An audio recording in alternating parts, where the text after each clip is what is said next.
So without wasting much time, I'll welcome Gladys, who is here with us. We also have another panelist who will be joining us shortly. But Gladys, welcome. How was your day today? Thank you, Douglas. My day has been hectic, but amazing though in a sense. Thank you so much for having me on the show. I'm really excited to be here and share my story. Okay. Thank you so much. So Gladys, it's the first time maybe quite a good number of us are interacting with you. You would first let us know who are you, what do you do, and what have you been working on throughout this time? Yep. Okay. So my full name is Gladys Waireri. I am currently working as a product manager at Equity Bank. Where I was before, I was in a tech program. What I studied civil engineering at Dedan Kimathi University of Technology, and I graduated last year. So basically, I'd say 10 months experience in the tech fields. And yeah, I think that's around the professional aspect of who I am, basically. Thank you. Okay. It's good to know you're coming from an engineering background. We already have another panelist who is also ready to share with us his insights. So Simiyu, welcome so much. How was your day today?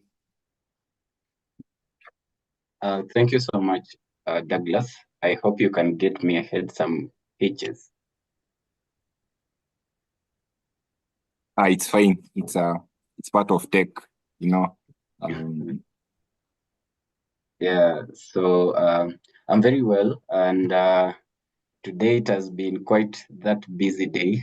I started my day a bit early. At 7, I was out in the field doing some mapping, Siaya, Ugunja, then Mumias, then back to Kakamega. So just checked in to my house 20 or so minutes ago.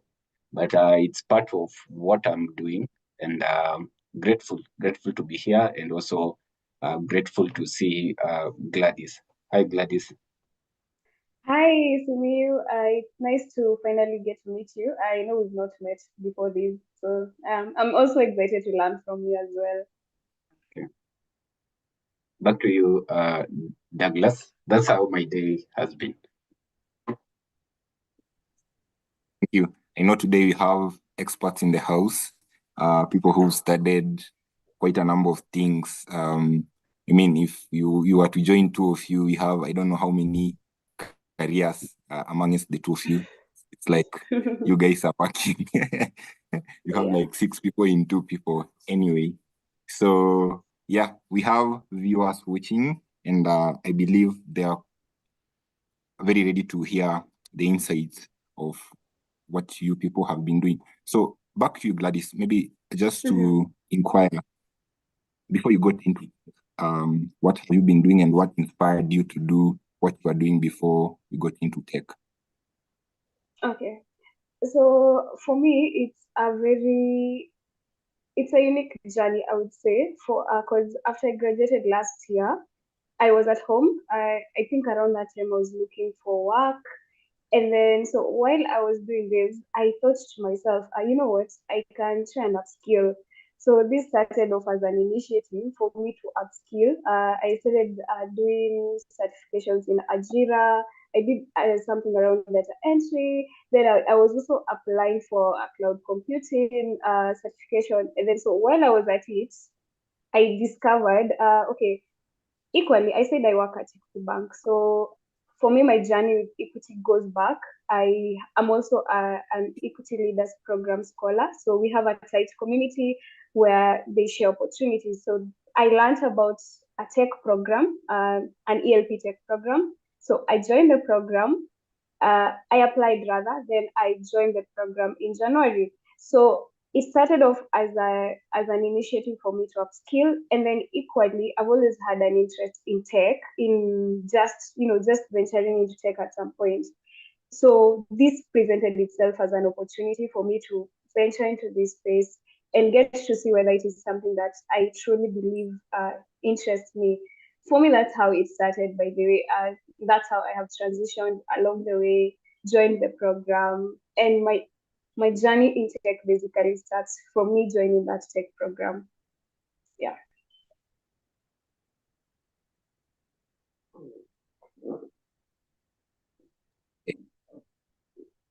Mhm. Thank you so much, Gladys, for that insight. Yeah. Simiyu, over to you. Before you join, what have you been doing? So from my end, thank you so much. Maybe I'll just give a brief introduction so that the viewer also can understand who I am and where I'm coming from. Currently, I'm practicing communications and advocacy in the organization that I am in here at ADS Western. But before that, I'm a student, BSc Food Science and Nutrition, and it's quite a journey. Somebody will ask the transition between food science and nutrition now to tech. It started back in campus while I was in second year. I came across, it's just coincident, I'm hearing also that from Gladys. There are some guys who joined part of our team, the Ajira group, the government program. So I was interested when I joined. I had a lot of things being shown. I think that they were focusing more on graphic design, of which it was my area of interest. So I decided, okay, let me give it a try. The same semester, we had something we call Divest. I think it's Douglas, you might be aware of it. Is like a boot camp. So I was also interested. So when I joined, I think now that's when my interest started shifting from nutrition now to tech. But the interest grew when I did my attachment at MTRH. I was a clinical nutritionist at the station, but I discovered that there was a gap between how tech is being adopted in the health sector, some of the systems that are there, especially the user friendly part. So where you find like yes, the tech, they have the skills to do hard coding and come up with a system, but the system is not conducive, or what rather is not good for users. So I decided, can I try now go to the UX, user experience, user interface, and to see how I can integrate the health and nutrition part of it and how technology can be of use. Now that's where I am. I started the journey like 3 years ago. Now investing heavily in learning. I will say I'm a graduate from the University of YouTube and Udemy courses. Yeah. Interesting. The University of YouTube. Right. Good to hear of how you started your journey in tech. So currently, I don't know, for how long have you been in your field before you transited, Gladys? For me, like I said, it's quite interesting because I graduated. I was looking for work, so I didn't get to practice as a professional. What I practiced was like basically before I graduated. Yeah, so in my space, I would not say I have much experience beyond what I did in school. That's because I joined the tech program like along the way. Yes. Okay. Civil engineering, you would associate it with tractors, heavy equipment, and these other bridges and whatever. So I don't So know. Yes, yes, that's yes. a stereotype. That's quite a stereotype, by the way. There's so many things in civil engineering You and can you quite can interesting things. you can debunk Mhm. it for us, because Uh-huh. what Okay. does a civil engineer do? Okay, so if I would do a brief overview of it, so there's so many things under civil engineering. We have structural engineering, which is basically the person who does structural drawings, that is based on what you get from an architect. Sorry, they come up with the mathematical aspect of it, say the strength of a building or the materials of a building and the whatnot. We have a geotechnical engineer. Now, this is the person who does soil analysis and will be able to tell you whether your structure can stand. We have water engineers. These are not the people who deal with the water sector and sanitation. They design systems in that space. So, as you can see, and that is just like the main ones that are common, especially here in Kenya. But civil engineering is wide. There's also the engineering management aspect, which involves project management. And now this is what most engineers who are experienced tend to do. So it is not just structures as many people assume. There is so much to it, and it's quite interesting.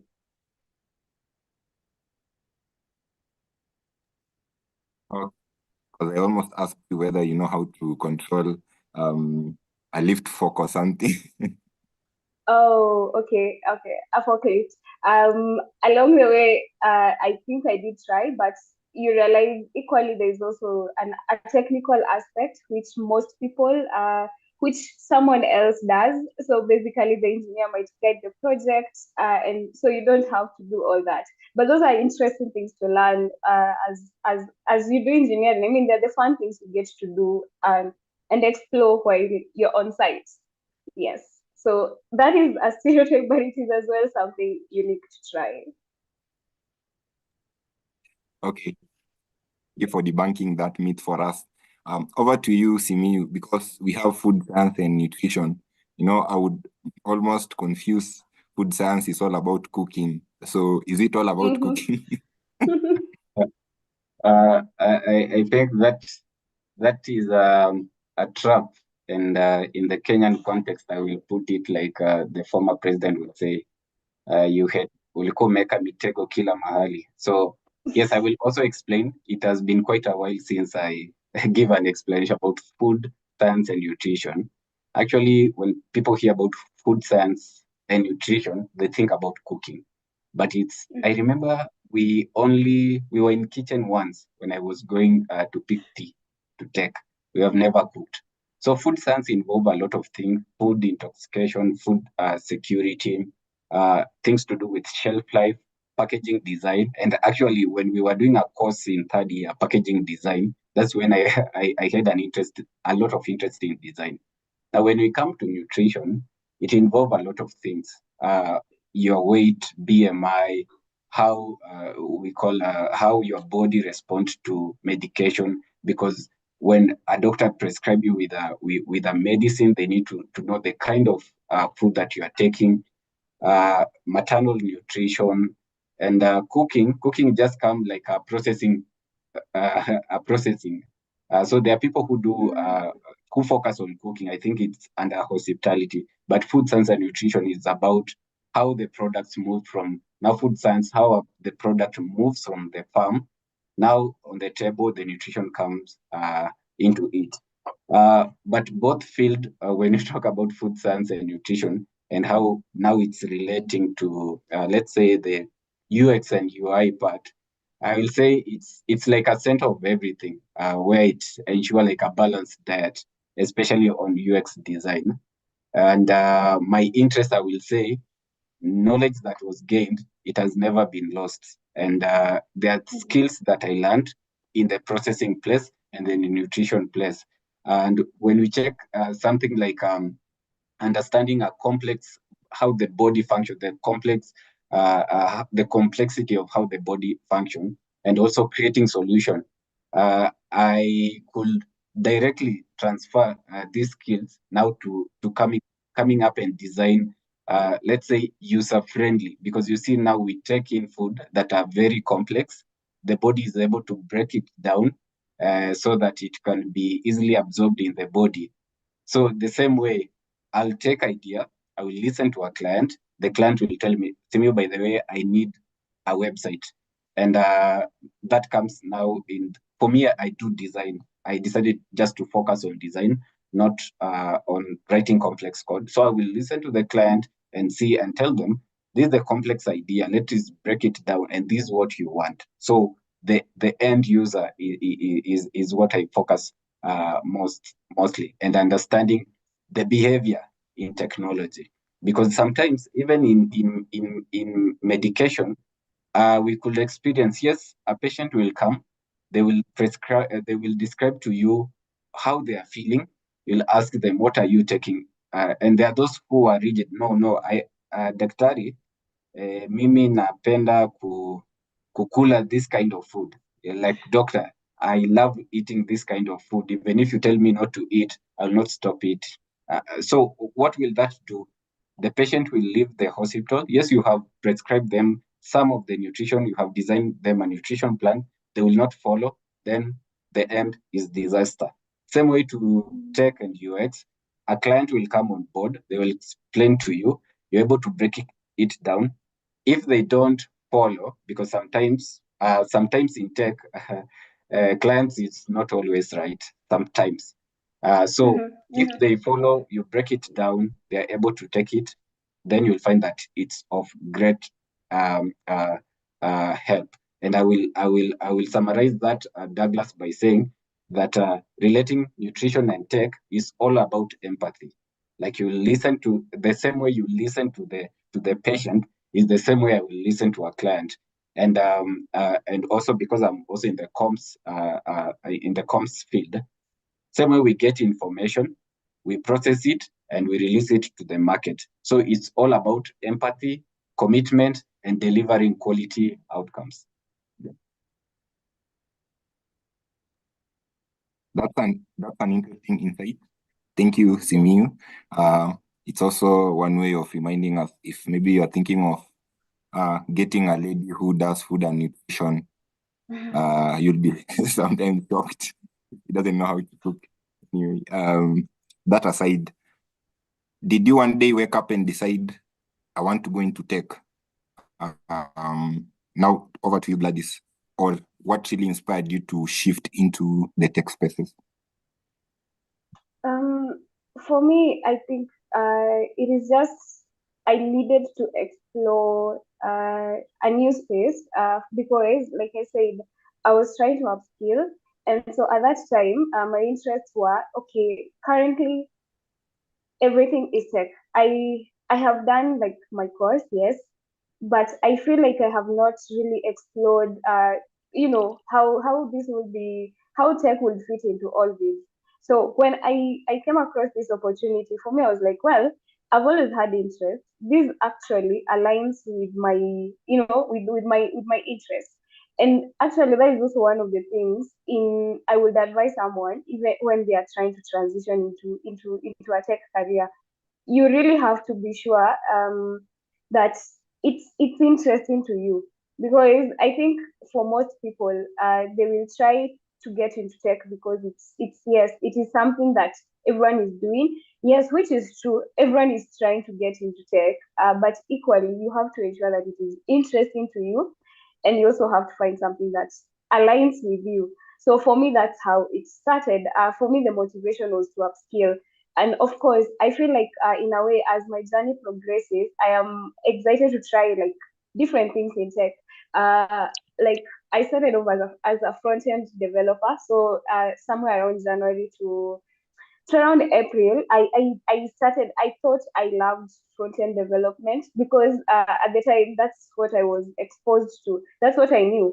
So and then along the way, I discovered, oh wow, I actually don't love front end as much as it sounds. As in as much as I fit there, it is not really what I like.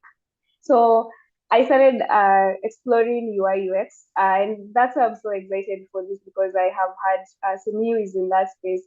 So I started exploring UI UX, and then I was like, yes, this is something that actually, for me, I find truly it speaks to me, because I mean, I have interacted with design softwares in campus. I mean, I've done a lot of AutoCAD.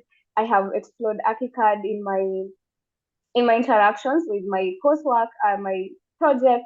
So that was a space that I found quite interesting. So yes, the transition is something that everyone would love to do, but it has to be something that aligns with your interests. You don't just like jump into it because, let's say in this show, I will tell someone I did front end, or Simiyu, you'll hear Simiyu saying he is a UI UX designer, and then you just jump into that without trying to explore different things. That's one of the things I would say. But yes, for me it was simply because my motivation was to upskill. That's how I got into tech, not a thought out premeditated idea. Okay. You are driven by passion and now the desire to upskill and at least do something different. All right, Yes. that's noted.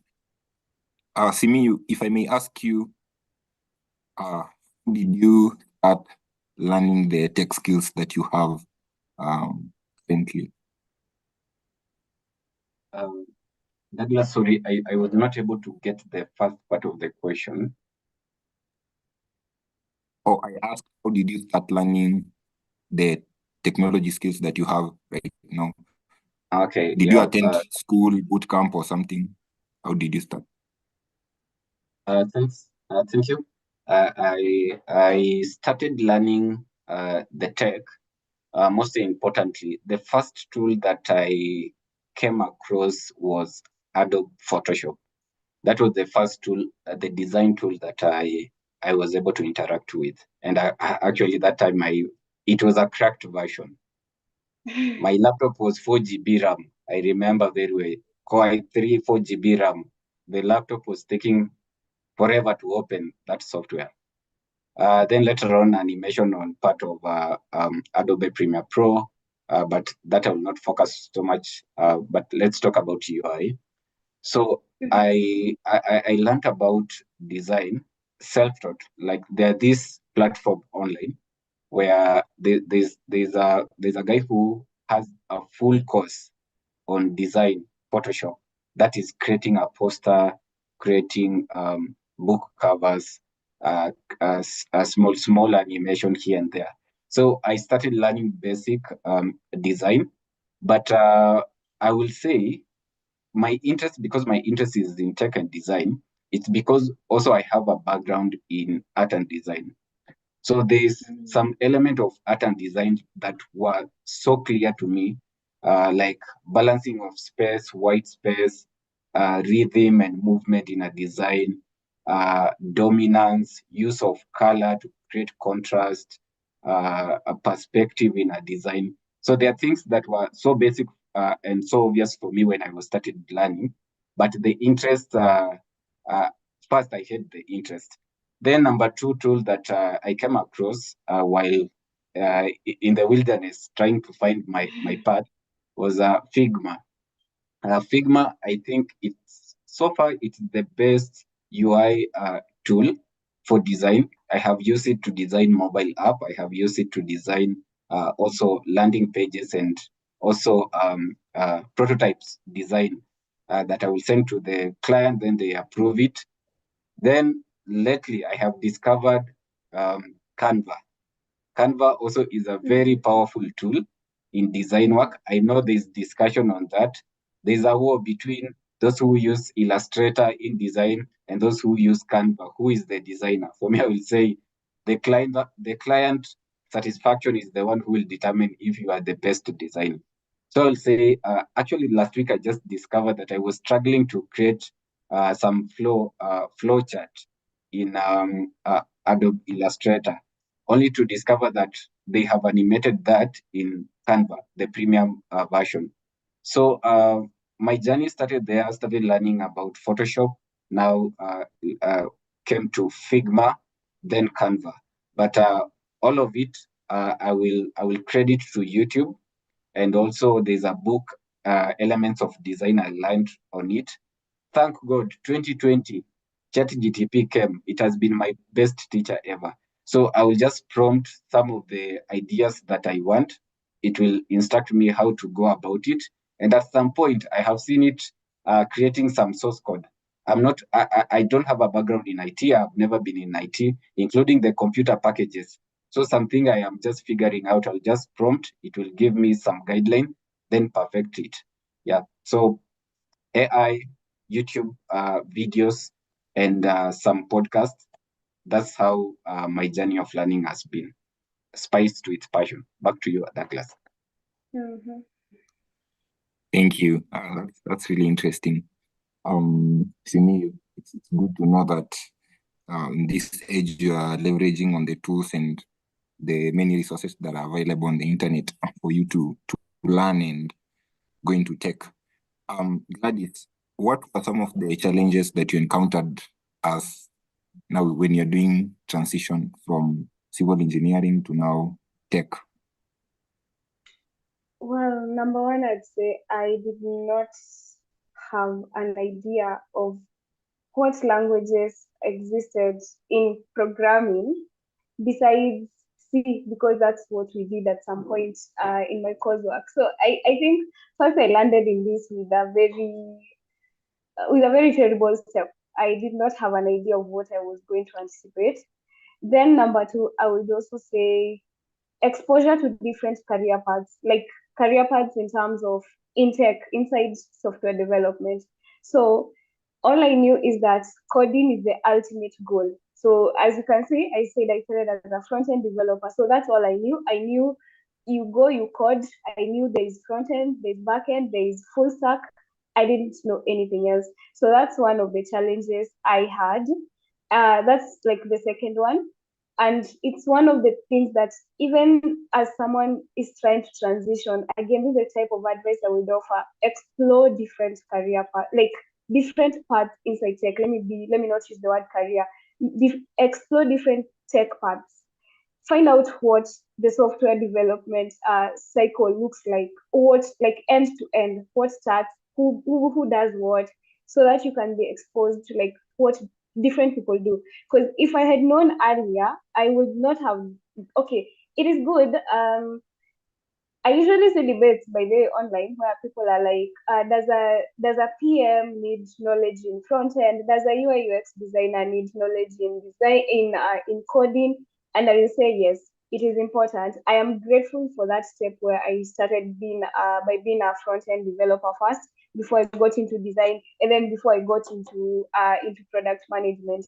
So, but if I had learned earlier that wow, there is a QA, that is a quality assurance person, there's a business analyst, there's a solutions architect, there's a front-end developer, a back-end developer, there's someone who does DevOps, there's a UI UX designer, in UI UX again, it is again so wide. There's a UX researcher, there's a UX writer. I would not have put all my energy in learning one thing that I found out along the way I'm not fully invested in. I would have delved into design and fully put my effort there.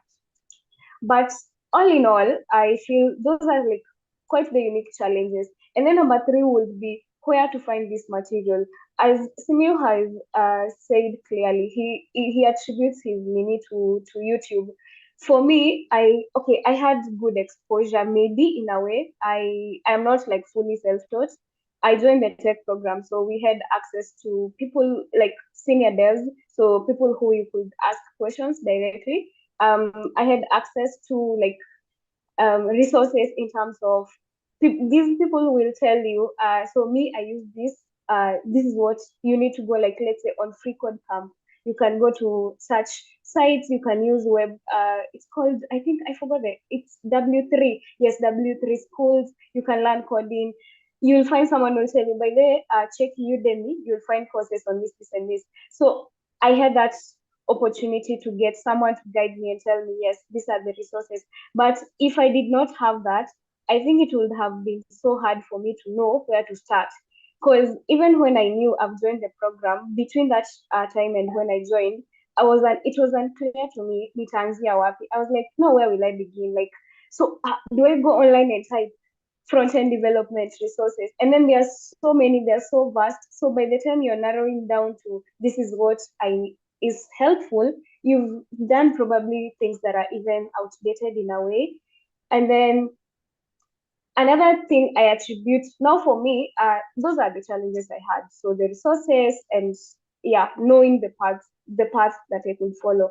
But then equally for me, the strength, like I've said, is having someone who could tell me where to get material, having someone who could guide me, and then equally being exposed to like real projects, because I had an opportunity to work on projects that are going live, like projects that are, a customer will have this. And so you do the end to end. Now you start by like writing the RDs, doing the solution architecting. So I had it was like hard what? Let me say it was I have learned how to code the hard way, and then along the way, I got exposure again from UI UX mentors, like people working at Equity Bank. So I had that opportunity to know. Now, for my UX journey, it was different because now I also had someone telling me, by the way, this is what you need to do. This is the learning path you need to take. So for me, that is a strength. And I would hope for anyone who is transitioning into tech, they would have that opportunity. For me, one thing I will do differently is first I would explore different paths, and then number two, I would find somebody who is already skilled in that field. So as of now, say I want to do design, you've watched this show, Simiyu is like the person who is a UI UX designer. That's the person that I'll reach out to, whether it's on LinkedIn or their whatever social platform they have. That's the person I would reach out to and ask them to mentor me, ask them to guide me, and to teach me, like, not really teach you, but tell me, help me, tell me, where do I start? What does the path look like? Where is it going? Instead of starting from a point of not knowing. Yeah, so basically for me, that has been my journey.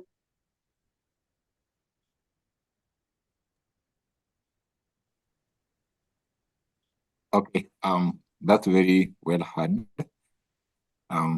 I think it's also maybe with relation to what Simiyu was mentioning when it comes to where to get resources. But now Gladys had a challenge of, I have so many of these resources that I don't know which to go by. Yeah.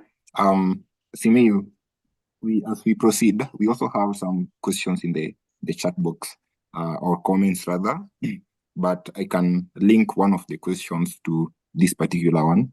Someone is asking, this is Stella Soita, she's asking, is it possible to merge tech field and your own career?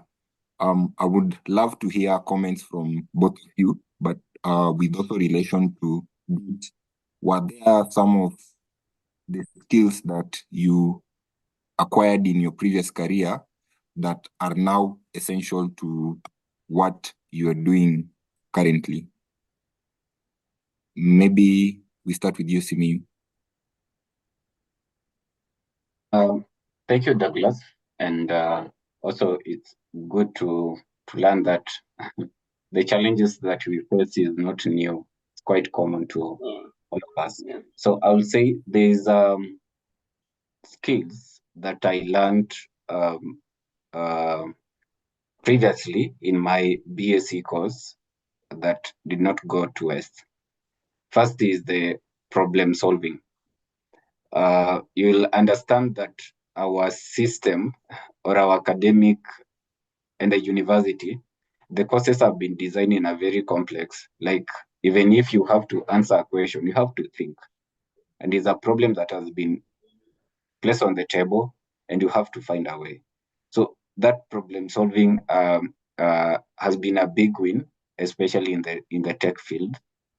Then number two is the art of listening, I said earlier, and empathy, especially when you're dealing with clients and when you're working with patients. You have to go low. You have to be humble because these are people at their lowest point of life. So there are those skills that we were taught, especially in psychology. So I have to listen to the client. I have to know what they want and to deliver, I will say, a tailor-made solution for them. So they'll come and tell me, we have this project and we want our product to go online. Then I will ask them, what is your financial muscle? Are you able to sustain this system for the next 5 years? Or your business is only for social media, then you'll focus on website later. So that's part of art of listening and understanding the client. But I will say, these are soft skills, the one that I'm listing. It's also part of delivering work in time. You'll understand that we work with deadlines. So if you don't deliver with time, the client will die. So your solution will not be of help.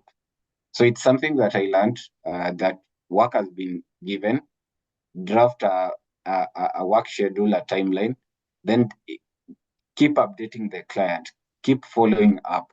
Then when you have delivered the product, do a follow-up. How is the website doing? How is your video or the video that we sponsored on the social media platform? I'm the one who worked on it. How is it doing? So those are some of the skills that I'll say that I learned. But there's a skills we did a course in food engineering, and we studied the complexity of designing a processing plant from inception, understanding the project to the end. Also, those skills that I learned there, I remember I used one of the design plan that the full process of a design plan that we did to design a system. Yeah, the system it came into place. Then you start. This will be the entrance. This is where the washroom will be. This is where the office of the CEO will be when client come in. This is the emergency exit. This is where the processing plant will be. Then this is where products will be packaged. Now when we come back to designing the system, this is how the client will log in. This is where they will find the menus, maybe home tab, they will find the login tab. Then security measures that we are putting into place. I know that we have not talked about, but it's one of the things that I will encourage those who want to come into the UI and tech.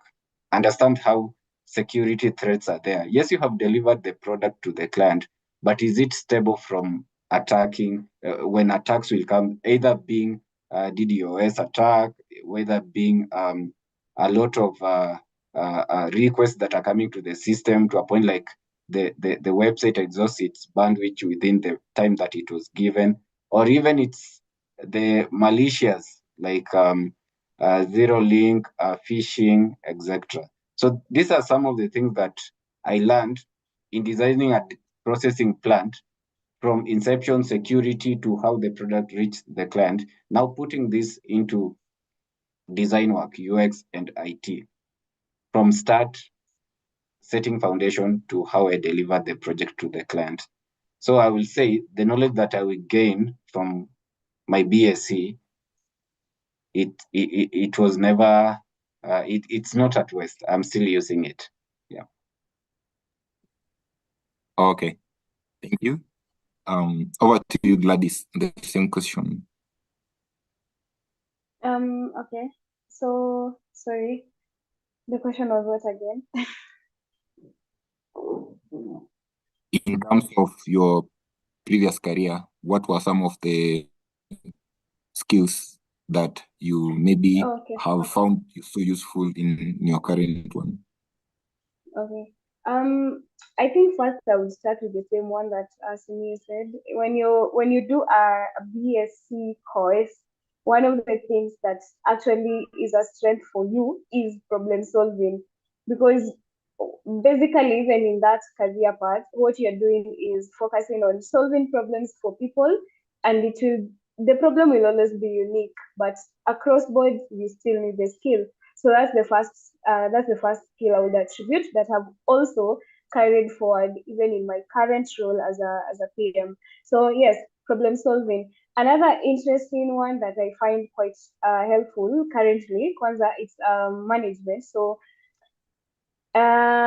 project management was like one of the highlights of my course. I really enjoyed engineering management units. They were my favorite. Shout out to my lecturer, Engineer Mwangi. So yeah, that is one of the classes I really enjoyed because it looked at the aspect of like managing resources, so basically how do you manage people, how do you manage is it equipment, is it machinery, how do you manage time? One of the most important things that I do at the moment is that. So surrounding projects in software development. And then interestingly, even when I joined the tech program, I became a team lead. So I really utilized my skills in project management a lot. It's like I have built my core experience around that besides the other technical skills that I have. So yes, project management has played a critical role. Transitioning from front end to design, I would say for me the core skill that was important was my design experience now back in campus. And again, I find it interesting that we share similarities here.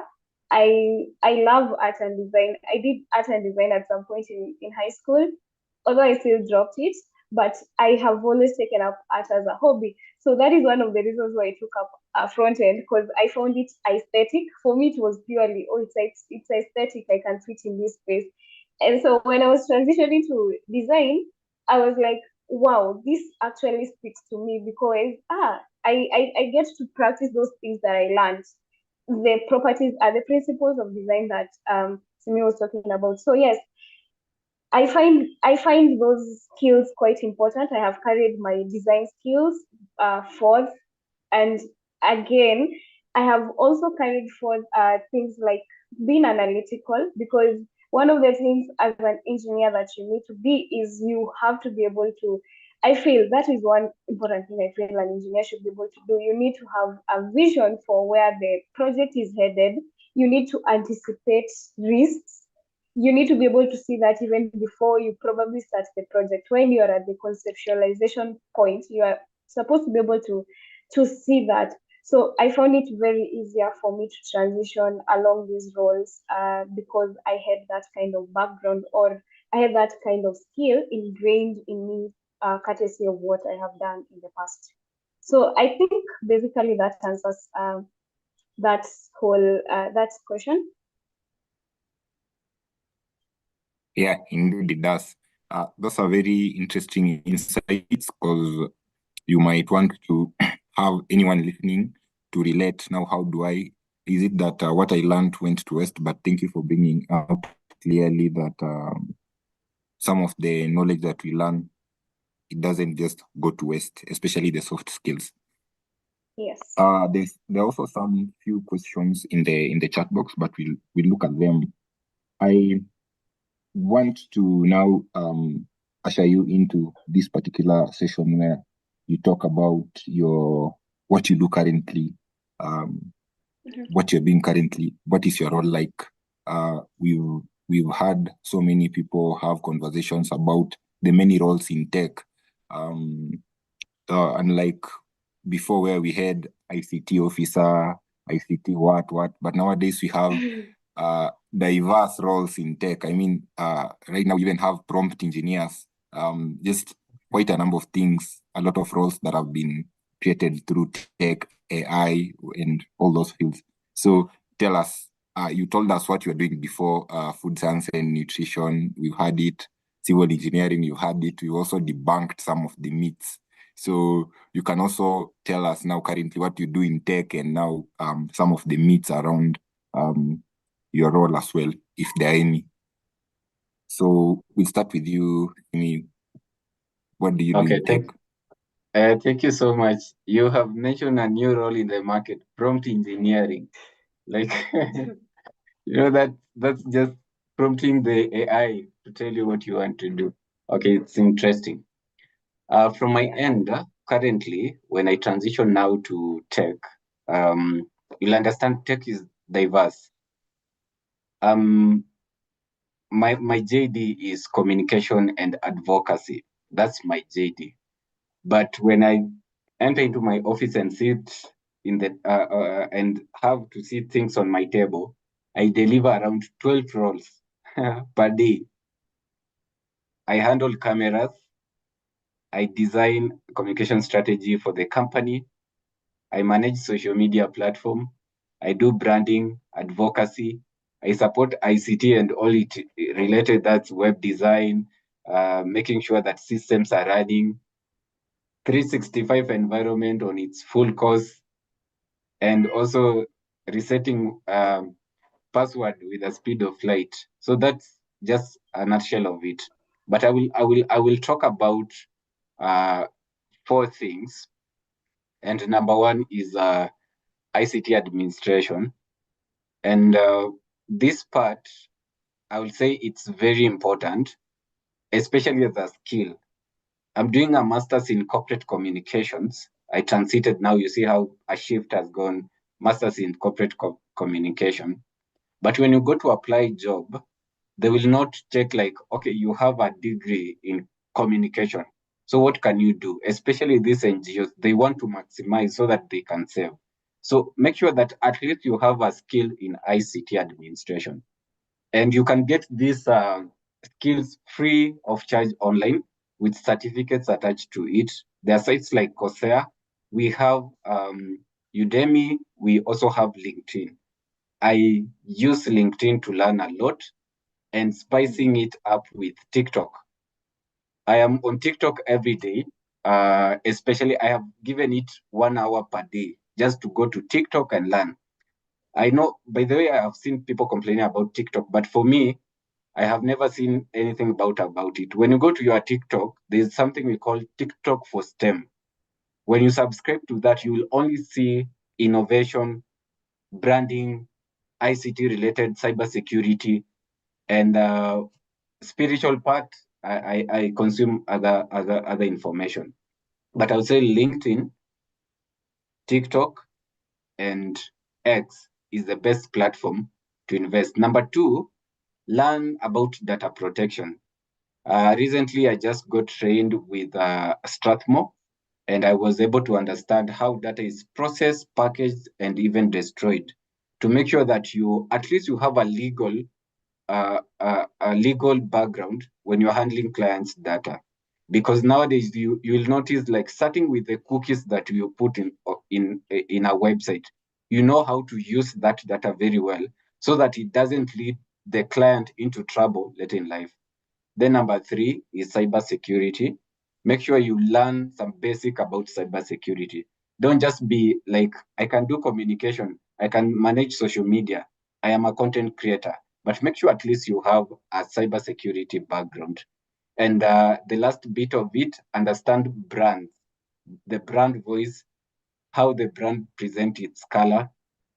You can be a very good designer, but if you don't understand basic brand principles, then no one will put you on board. Yeah. And if you cannot do all of this, pay people to do it for you. You might not be a jack of all trades like I am doing that, but I have specified, like for me, people know me mostly for communication, branding, and now data protection. So the other things like hard coding, I'll call Douglas and ask him, there's a system here that needs some back-end development. Develop me for back-end, I will work on the front end. You cannot do everything. So that is it, Douglas, that I will say from my end. Skills to get, have it on paper, at least something to present to the management. Yeah. Sure. Thank you. Simiyu, you're doing quite a number of things, and I can see some people in the chat box responding about resetting passwords. If you're in the IT spaces, that is one of the daily bread. The cursor is missing, the password, I don't know, did what. So, yeah. So that's it from your end. I can also see someone acknowledging that TikTok is a very powerful tool. That is Mwanzi Clinton. Just being misused by people. I never knew that someone could learn so much on TikTok as you shared. So over to you, Gladys. Yes. What do you do currently, and what is your role like? Okay. What I do currently, I'm a product manager, and my day to day is quite hectic. As you can see by there, I'm still at work. because I realized it will take me longer to get to the house and catch up with this call. So I was like, let me just stay over at work and then I'll just leave later on. So, so number one, I think one of the things I enjoy about this job is talking to people. So I'm always on calls like this one on a day to day, but not just any people. So basically coordinating teams, whether developers basically, but then you also get to communicate with. You have a QA on the call, you have a Scrum Master on the call, you have like different people on the call depending on what you're doing. And Simi, I know you're smiling because we are the people who push. We're usually there asking you, Simiyu, have you aligned? Are we aligning? Where are we in the pipeline? You know, those people. So basically, I coordinate teams across different products. For me, by the way, it's interesting because I get to work on group products. As I've said, Equity Bank is large, so we have like 6 subsidiaries. I get to work across with teams across the group in all those 6 subsidiaries. So yes, that's for me, I think the most interesting part about this job. And then the other thing I do is I get to be part of the team that writes strategy, which is also interesting. For me, first when I joined, because I've not been here for very long, I have been fully involved in writing strategies so that I could learn how to come up with them from scratch, and also roadmaps. And it's also an interesting space for me because I am getting to see how by the time we get to this is the product we are developing, we have started from somebody's idea. Like you come up with a vision, you'll be like, I would love us to do this. I would love to see this unique feature on the app.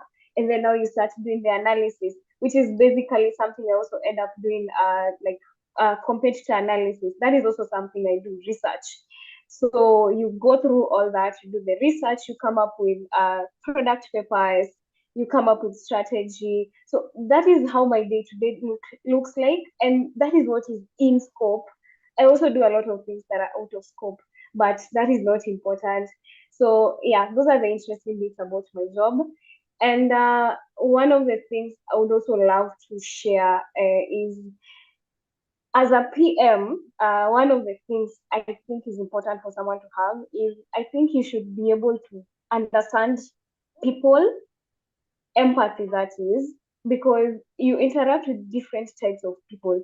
So, and remember, you're also sometimes dealing with tight schedules and deadlines. So you have to understand people, how you're going to handle them.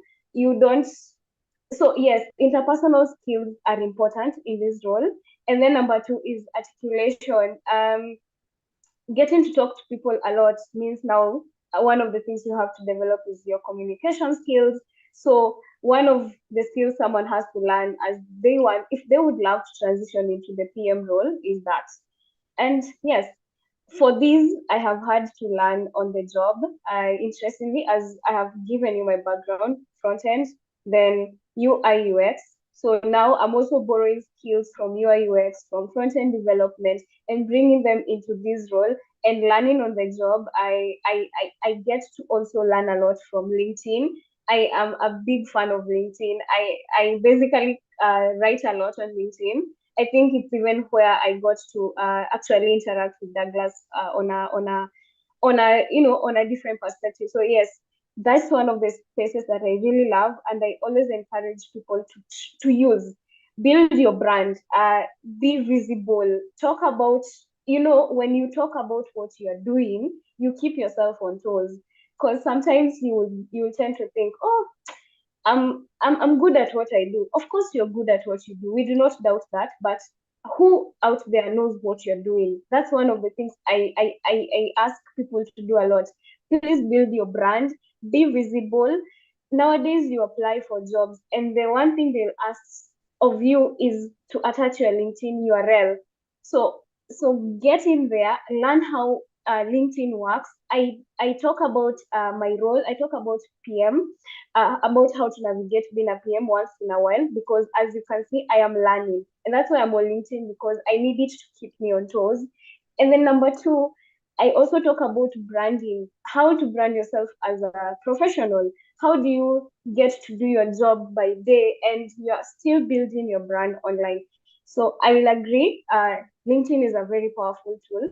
TikTok, I have not used it to learn. I use it for entertainment, but I'm glad that you have shared that in you. So I now know that it is something, I now know what to also go and explore on that side. And yes, basically also being open-minded. These things, you should not be stuck actually, because you don't know something. Now you want to be stuck in the space where you are. There are so many people out here who are doing what you are trying to do. There's so many people who are already experience in that field. Get to open your eyes, get to learn, reach out. Like I really believe in reaching out to people. The worst that someone can do is tell you, no, I don't want to mentor you. The worst they can do is tell you, no, I don't have time to, share my experience with you. Even at our workplaces, like I try and talk to people who are above me. I try and explore, get to learn what are they doing. Like I interact with teams in business, in like I've told you, I'm writing strategies currently. That's not my space at all in one or another. But I've had an opportunity to interact with people who are in leadership in those spaces, and I am getting to learn from them to know what really do I need so that I can, excel in my space and also be able maybe to advance my career in that perspective. So yeah, that's what I would say about my role and my current experience and where I am working. Great. I can almost feel the passion that you people have for what you're doing. Maybe also to ask, what was the first tech product that you ever did? Maybe on first Simiyu's side, just briefly, because we are also cautious of time. The first or anything in tech that you did that was consumed by, a large customer pool, and you are like, this was really, it was my mind put into this. What was it? What kind of achievement that you ever did tech related now after you transited into tech? Okay, thank you, Douglas. I will say the first product that I did and also worked with a team, it was a mobile app. Yeah, so we designed a mobile app. Uh, their products with that we have NDA with clients, so I will not mention specifically the name. So this product, we were to design it in this way. Uh, it picks the nutritional information of the client, because it was an e-commerce, because we needed to check, like we have Jumia, we have Glovo, and we have Kilimall. So client will go to this site, they are able just to download or just to order food, but the food is not related to what they are able to consume. So this is how we design the product. The product will be able to, it will fetch your data first, check your BMI, and it will be able to custom-made shopping for you. So the shopping that we'll do in the app, it will be able to meet your nutritional need. So you don't just end up purchasing and eating junk. So the product is out there. The second product, we worked with a Christian community, but it was more of redesigning the app. And I'm glad to say the product is out. Douglas was part of the team. I know Focus Kenya app, we really would work with a team there. And I was happy to see, the moment you can see a file on your download and it's on on people's phone, then you are happy. So I said those are two products that are outside there, and I'm grateful. The others are internal system for clients, mostly HRM system and an ERP system that are being used. Yeah. Thank you so much, Simiyu. Impact. Over to you, Gladys. So for me, I joined the tech program. That is at E&M Technology, which is located in Kati City, Kiambu County. So I shared that we were working on like actual projects. So I was attached to a project to an ERP system design. So basically, software, an ERP is an enterprise resource planning software that is used by, it will depend. So this one was targeted at medium and small size businesses for use in managing their employees and say different processes like their procurement process, their employee management. There were a couple, finance. So that is one of the major projects that I've been involved in that has been out there and is being used currently. And now, along the way, we were doing a project on financial reporting system, which I never got to see to the very end because I transitioned into the PM role. So currently, as a PM, I am involved in development of software products that are related to Equity Bank. I have not yet had a full had a project that I would say I have been fully involved in from the start. So, but very soon I will be able to share that type of experience to say I saw this project from onset. Although I'm currently working on value added services in that space. So very soon I'll be able to share my own type of experience where I tell you this is what I've worked on and this is the success of that project. Wonderful. I actually love the kind of passion you can see when people are talking about what they are coming up with, the innovations and every other thing. So kudos to you guys, and I hope to consume much of your products as time goes by. Okay. At this time, I don't know.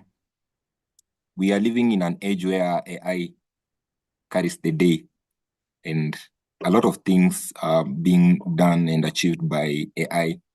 As maybe the expert in the tech spaces, what is your general comment on AI? Just briefly, what's your take on it, especially with relation to your current role?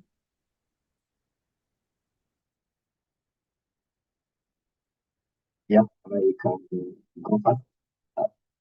Douglas, I will say this statement, and maybe it has been mentioned before, that AI will not replace your work, but people who have mastered to use AI are the ones who are going to replace your work.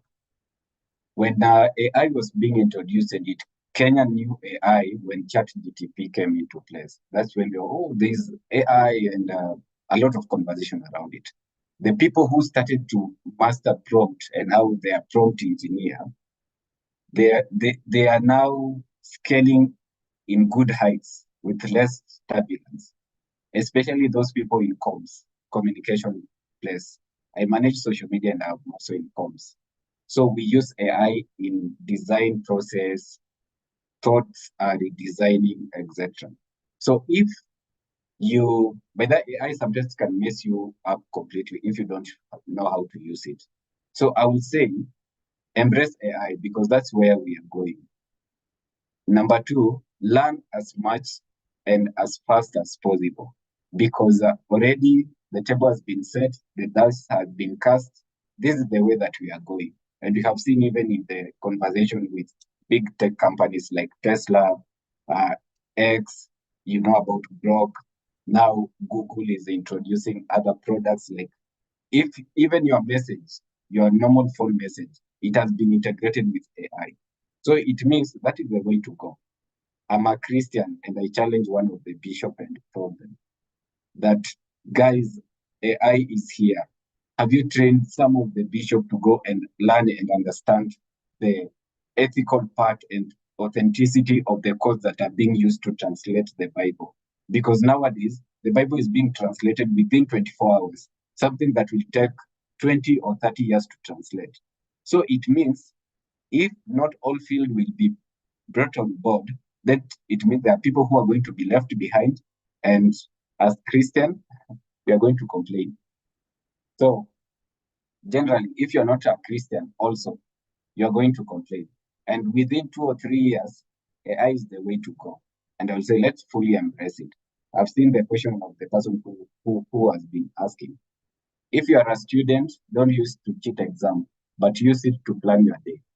If you are at work, don't upload organization data into ChatGPT because it's going to mess you up.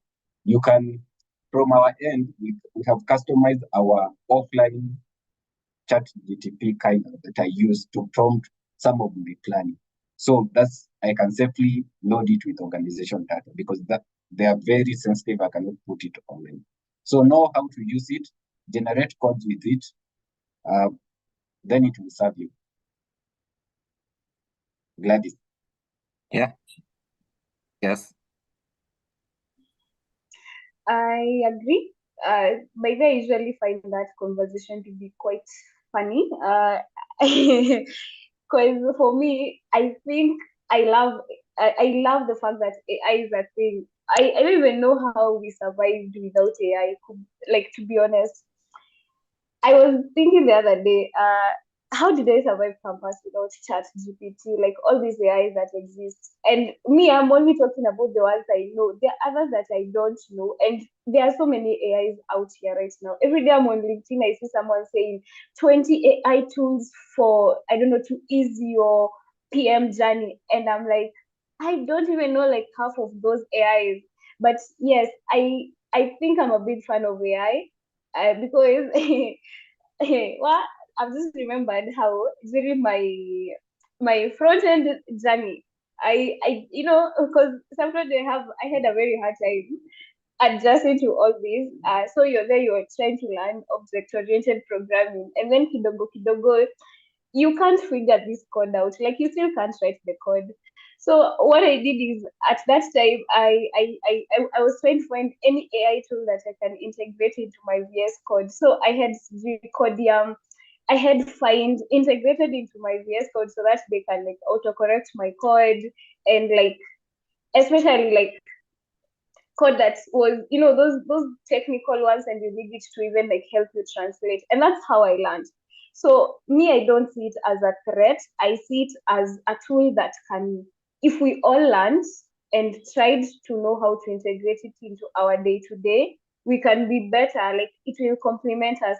Now the risk with AI is again how to use it, as Mimi has said quite clearly, how to use it without exposing like critical data, and then also getting the right output from AI. I think now that's the one that people don't talk about.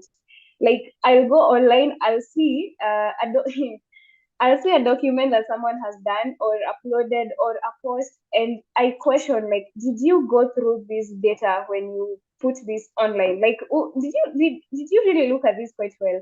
Because you still find some Caroline there saying, tell me how to help you improve this further. And I just know this is chat GPT. I just know I can tell.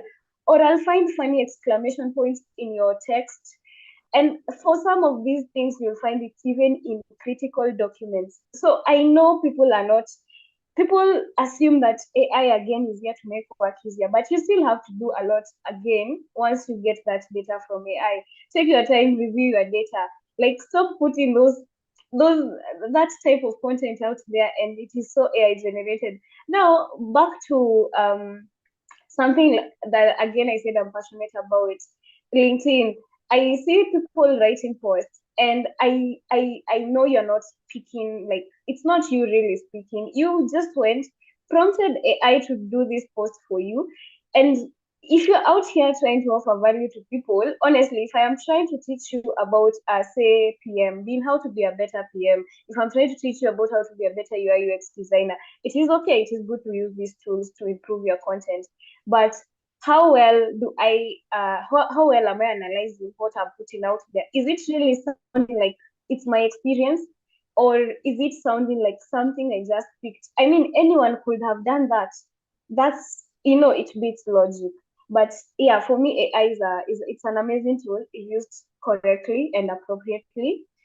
And Now, the funniest one I've ever seen is I've ever seen a post where someone, I think it's a business, and they were doing a branding poster or something. And I don't know what went to their head, but then they said pick content from AI and just put it out there. So it makes me wonder, if we paid you, if I was the client and I paid you to do that work, and you decided to pick content from an AI and you uploaded it to my page as marketing content. So what now? You see, those are the kind of situations that make people question whether, AI will replace people, because someone is not really doing their job properly. But AI is a very good tool. It can be helpful in all professions. Again, very, very important. So those are my 2 cents about AI. I love AI. Or maybe Douglas, today when I was in the car traveling from Bunja coming back to my house, I had an advert at Royal Media Services, and I think that advert was done by AI. It's a certain graduation for a university, and I could tell this advert was done in English. Then it was directly translated to Kiswahili by an AI, because we use AI daily and we know the terms that AI use. Yeah, so nikasema this university spent money, and it's not bad to prompt it, but don't be lazy.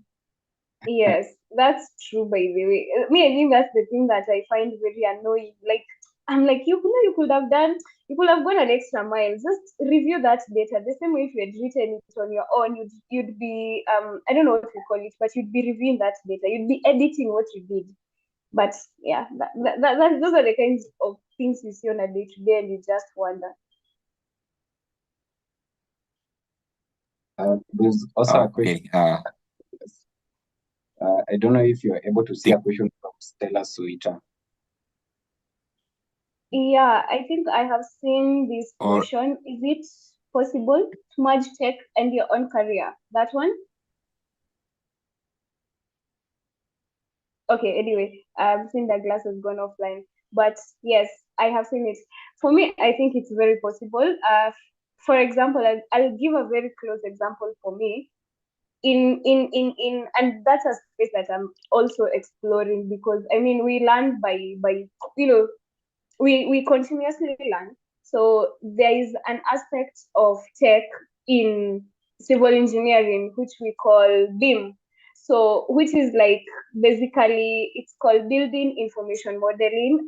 It is something around tech, and it is something that I'm looking at, and how maybe I can contribute my skills in that space.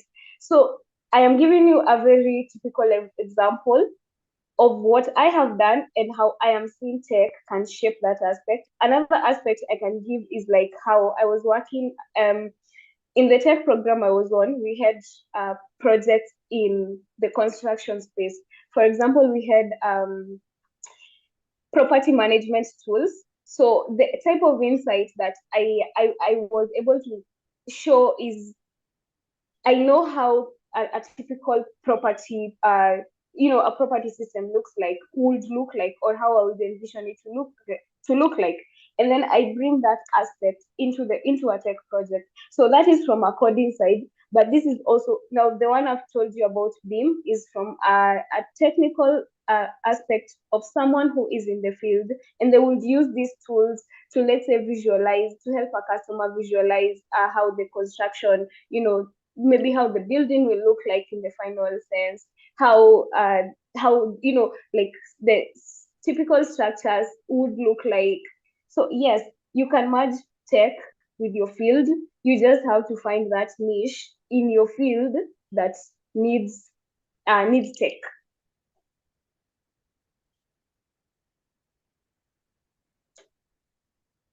Okay.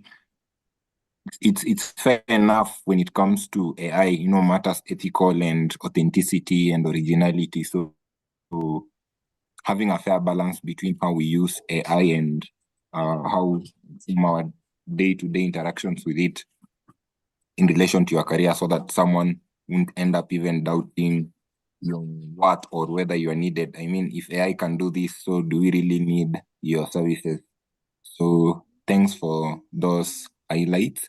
Better said what Gladys would have said. We listen, but we don't judge.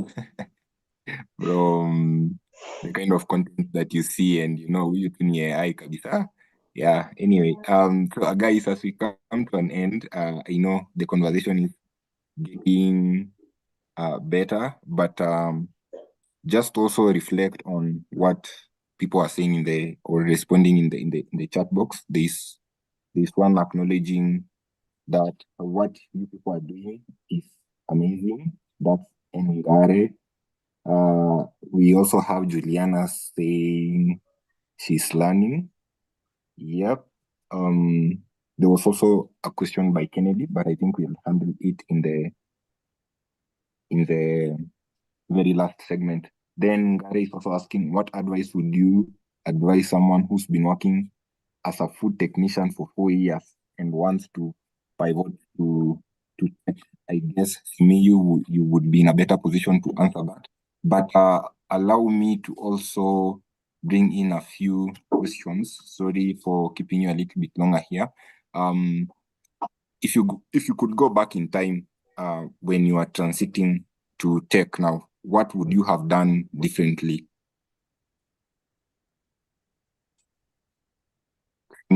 What would you have done differently? Thank you, Douglas. I will say, if I'm given an opportunity to go back to tech, that is 2019, 2018, 2019, I will have paid attention to learn the basic elements and the fundamental of design process. Because there are some things, by the way, like I will develop a website program that is functioning, only to realize that I skipped something like quote unquote hello world. So I have to pop up a video and learn. So sometimes I would feel like those mistakes that I made just because I did not pay attention to those baby steps that I could have embraced. So yeah, then if resources will be available and going back to time, I could have maximized my time on internet. Like I used to consume a lot of videos by then. TikTok was not there. So I'm just imagining the time that I used to spend watching videos on YouTube, because on free Wi-Fi, I could have used it to learn some of the things that I'm learning. Yeah. So maximize the resources and also learning the best from the net. Great. You can also respond to Ngare about her question on she's been in the food spaces for 4 years. Yeah. What I will tell Ngare, you have been in the food space for, but then Ngare, if it's possible, you can go to my LinkedIn and DM me so that we can pick, I can refer you. I also part of the official of the body of Kenya Institute of Food Science and Technology. So that tells you that I'm not out of the food space completely. So some of the discussion that we normally have, especially when we have this official meeting, previously last week, but when we shared an award, in one of the awards went to a professor in food science and nutrition. And the conversation that we are having, that there is a gap between the young people integrating into the marketplace. So I would say, if it is not working for you when you are in that food production and industry space, then chances are you might be wasting your time. It is a tragedy to be successful in something that God did not create you to do. Like for me, I believe God set a foundation for me to learn food science and nutrition. Then later on, I move to a relevant audience where it can pay my bill and where I can solve problems. If you are in a space that you are just there because of 8 to 5, so that a paycheck can come at the end of the month, then you're wasting yourself. But if you feel it's time to move, identify a gap in technology. If you are interested to come and join the technology part, but that is a lot. In tech, you cannot exhaust everything. For example, we don't have enough AI to prompt us to run some code. Come and design it. Or if you're not able to do it, come and set up a podcast and start analyzing this food tech and put it in a tech or IT world that is relevant. But I will tell you, just start. You don't know what is preventing you from moving from the 4 years of working in the food industry and tech. It's just a step. Just make a step, try something new, and you see if it will be working. Yeah. Great. There's someone who has just acknowledged your insight in the chat. That Sharon C. Moy. So Simiyu, thank you. Over to you, Gladys. What would you have done differently?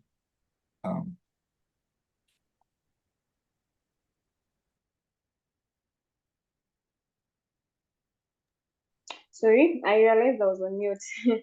So I think for me, one of the things I would say is be open-minded, explore different aspects of tech.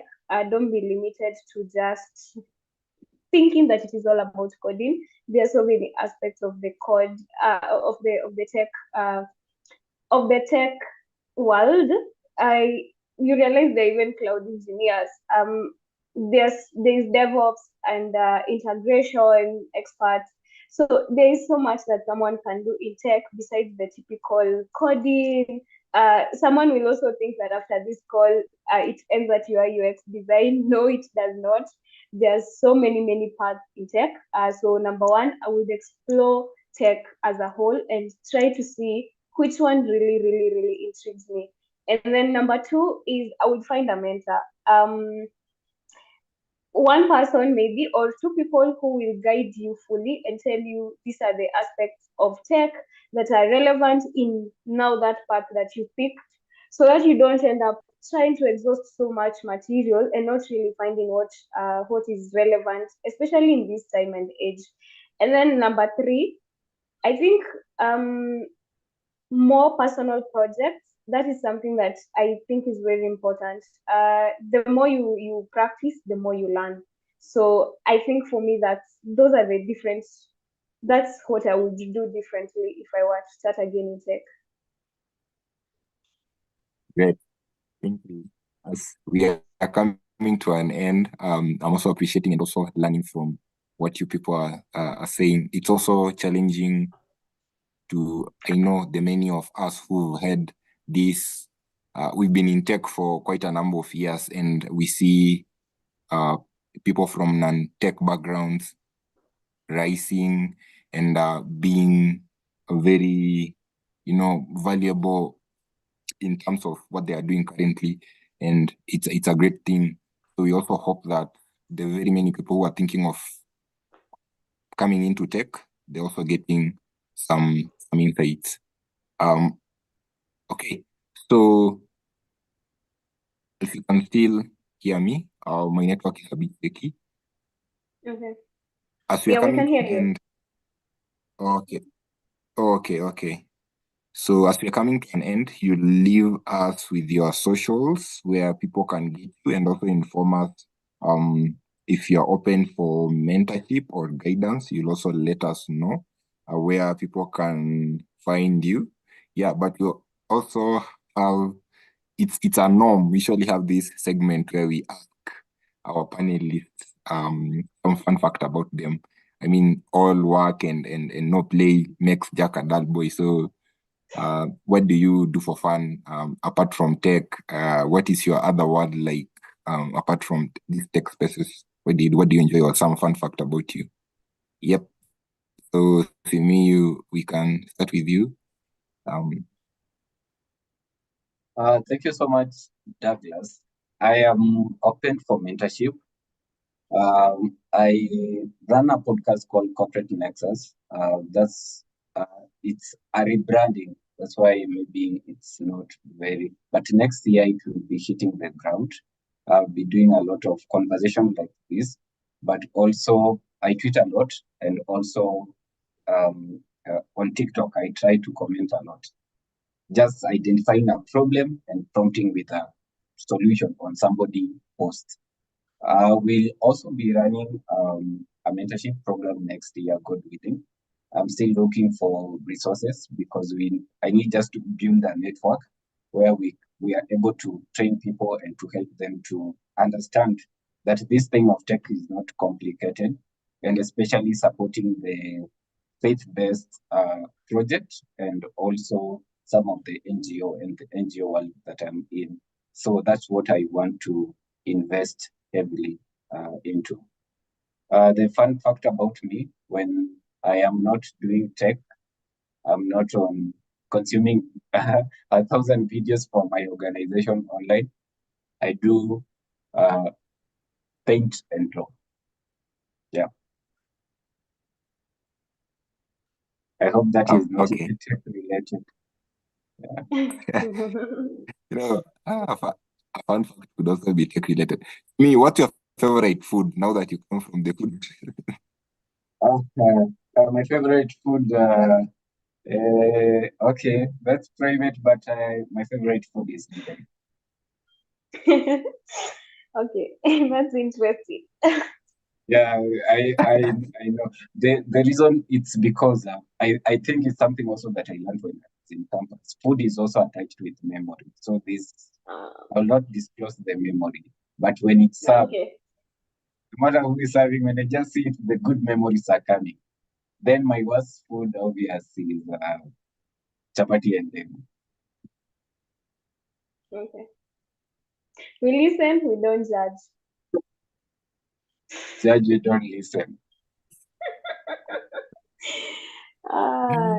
Wow, Okay.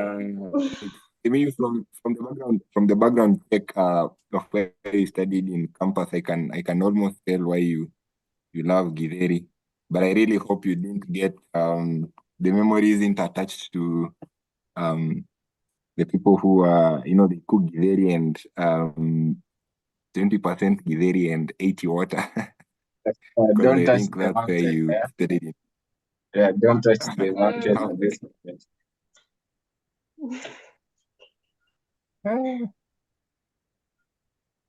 Okay, over to you, Gladys. What's some fun fact about you and what do you do outside bank? Wow. Fun fact about me. Hey, I love sleeping. I think once I get out of here, cause I'm about to leave work.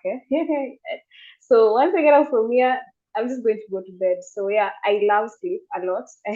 I love me some good Netflix, and definitely I love food. I'm a foodie. I love cooking. So I'm not just a foodie. I'm a foodie who loves to cook. Those are the interesting things about me. I have a lot of things that are interesting about me, but definitely not going to share here. And the other question was on what, Douglas? I think I have gotten lost in the excitement of telling you my interesting things.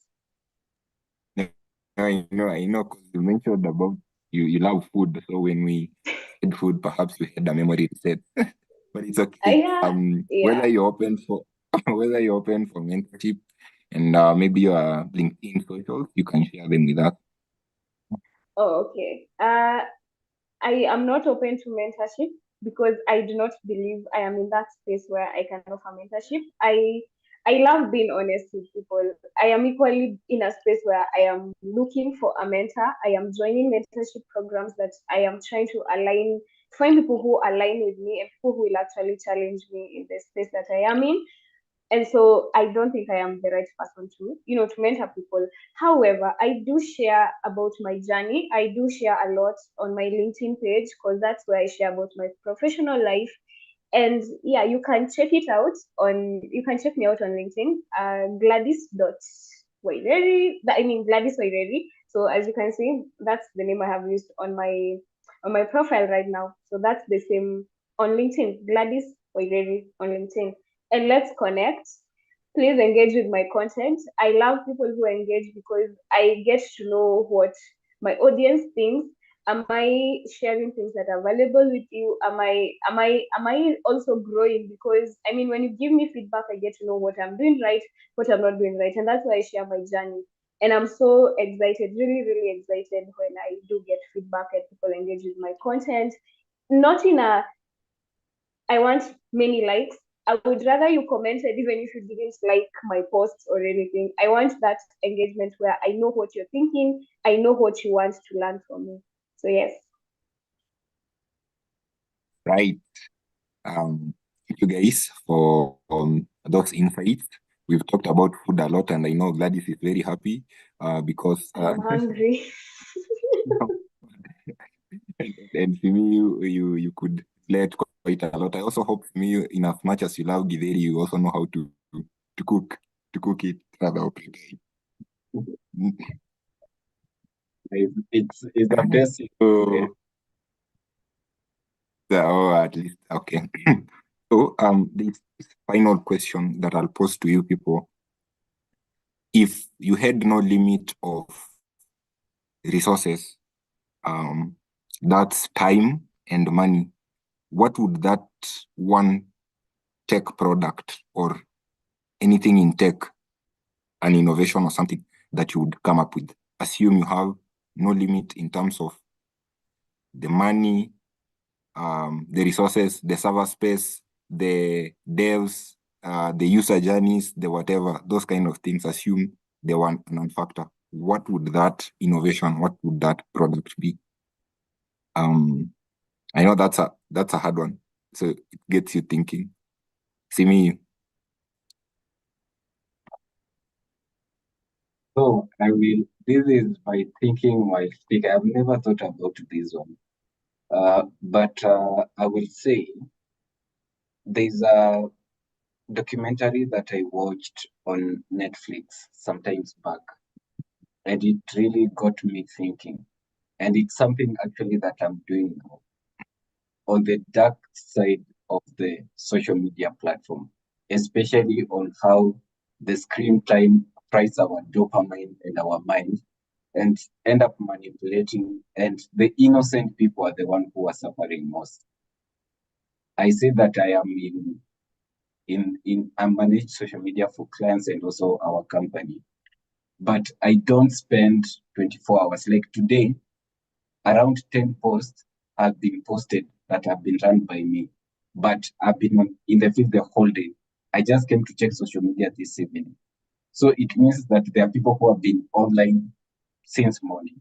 So from my end, I will say uh, that I will come up with a product, especially on social media, a very powerful product that will be able to learn algorithm of people without judging them with their geolocation, without judging them with irrelevant and unethical content, and without spamming them with just uh, e-commerce or selling mind. So I come up with a very powerful algorithm social media platform that will be able to build and speak life to the lives of people and not to recommend them with what they feel and with what they want, but something that is relevant for them. So I will change the narrative of the social media platform that divides us to become the social media that unites us. Yeah. Wow. That is so powerful. Social media that unites us and not the one that divides us. Okay. Gladys.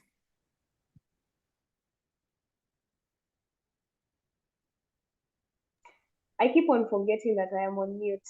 So mine is quite easy. Something that I wrote about sometime in the past. I was wondering. Of course, it's not new. We already have models that are out there, but I would love to see an Alexa or a Siri that speaks in vernacular.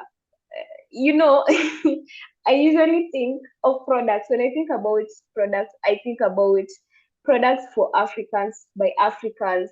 And it's okay. I know it sounds biased, but at this point in time, I think every product out there, or most products out there, are for the Western world or Western countries and all that. And I don't want to get into that.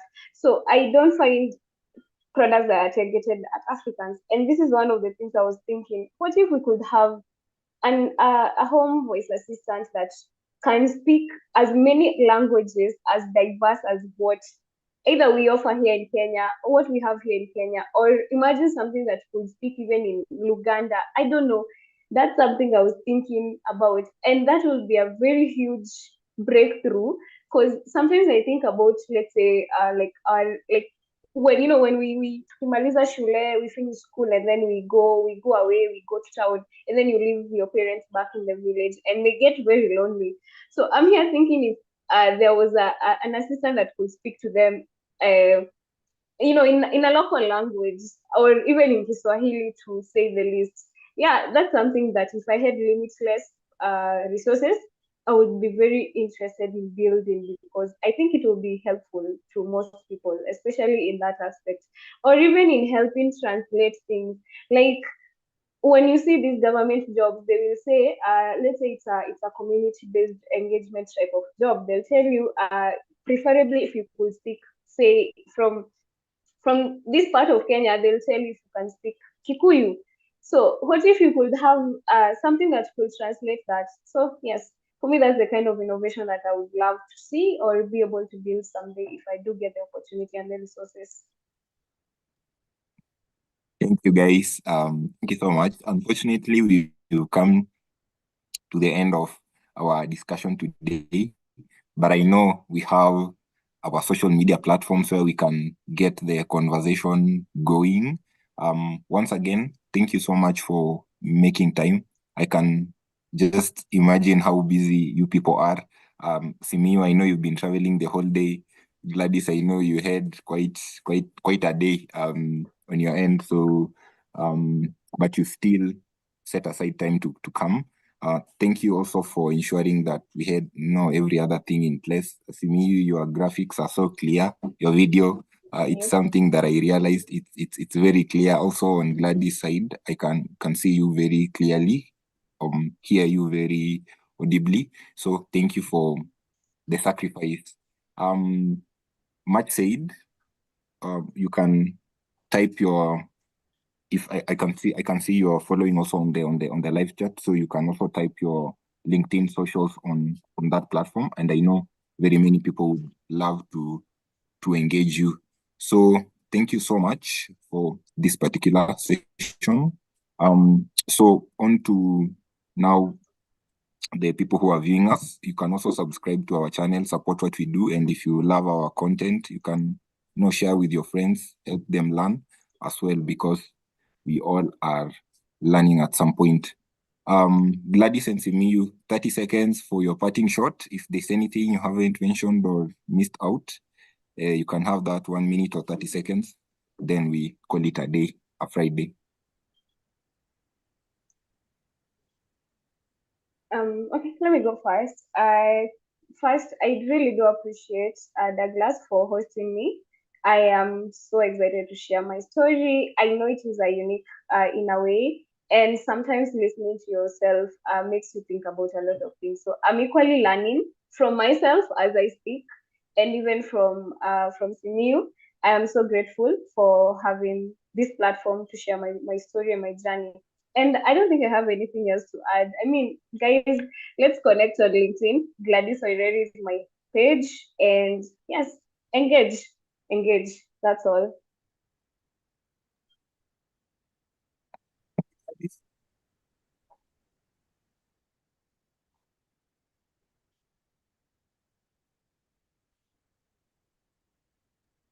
Simiyu, yeah.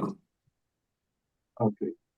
Sorry. I will say for the 30 seconds that there's one thing and one problem that God has created you to solve. And getting a degree, it was just an avenue to present to the hiring team that you are able to learn, you are able to go through a process for 4 years, and you are able to deliver. So that your degree is just a proof of that. So once you graduate and you get into the job market, don't focus on your primary degree. Because one thing, a tragedy that can happen, it's either you have the right degree, but your environment, it is the wrong environment. Your degree cannot solve that problem. Or you have the wrong degree, but you are in the right environment. So it means you are irrelevant in that place.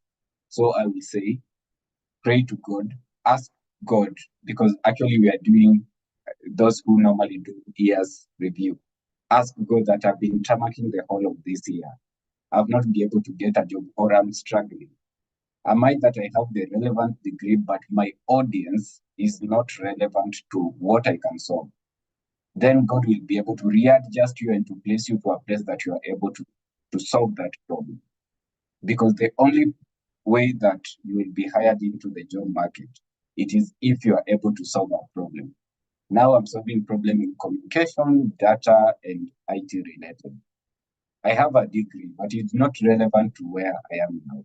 So even to you, see what God has placed in your hand, identify the problem to be solved, and by the end of the day, die an empty person. Thank you. Thank you so much. May God bless all of you people for having found time. So until another time, when we'll be having these kind of different conversations, I hope you'd be available for some other sessions, maybe some other day. I really hope so. Oh yeah, sure. Thank you. Thank you for acknowledging that. So let's end it there, guys. Bye-bye.